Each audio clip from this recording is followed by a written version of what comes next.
The Little Match Girl.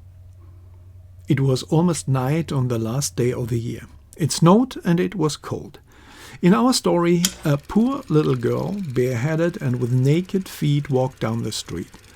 But it does not need to be a poor little girl. It could also be a Spanish-speaking gentleman, one of those we see on the parking lot of a building supply store hoping for work.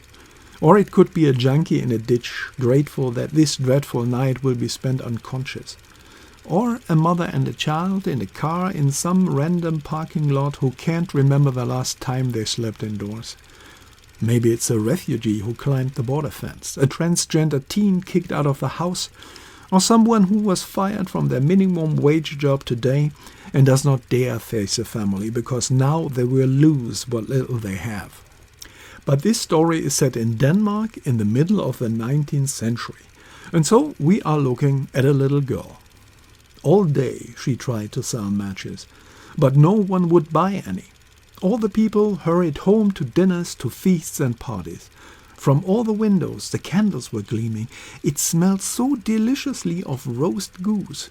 For it was New Year's Eve. She sat down in a corner between two houses.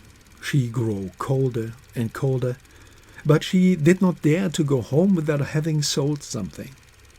Her hands were numb. Lighting a match might help against the freezing cold. Finally, she dared to take one. She lit it and looked into the little flame. It was as warm and as bright as a candle. And suddenly it seemed to the little girl as if she was sitting in a warm kitchen before a large iron stove. The little girl stretched out her feet to warm them too, but the small flame went out. The kitchen vanished, and all that remained was a burnt match in her hand. She lit another one.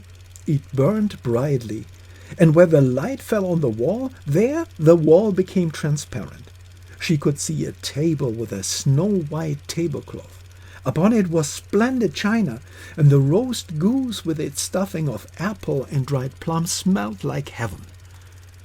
Then the match went out, and she stared at the cold brick wall again. She lit another match.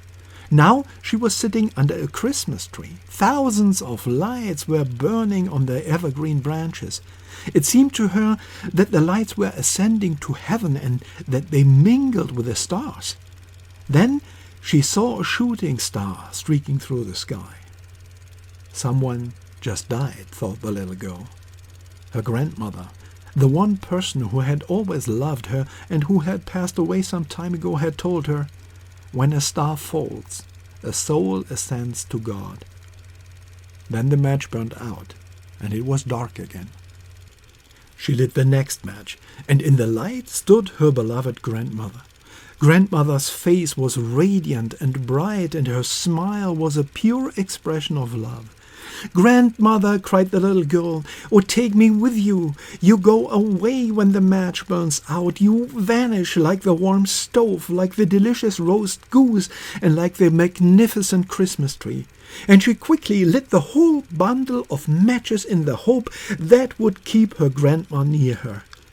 And the matches gave a light that was brighter than the sun at noon on a midsummer's day. Her grandmother had never looked so beautiful.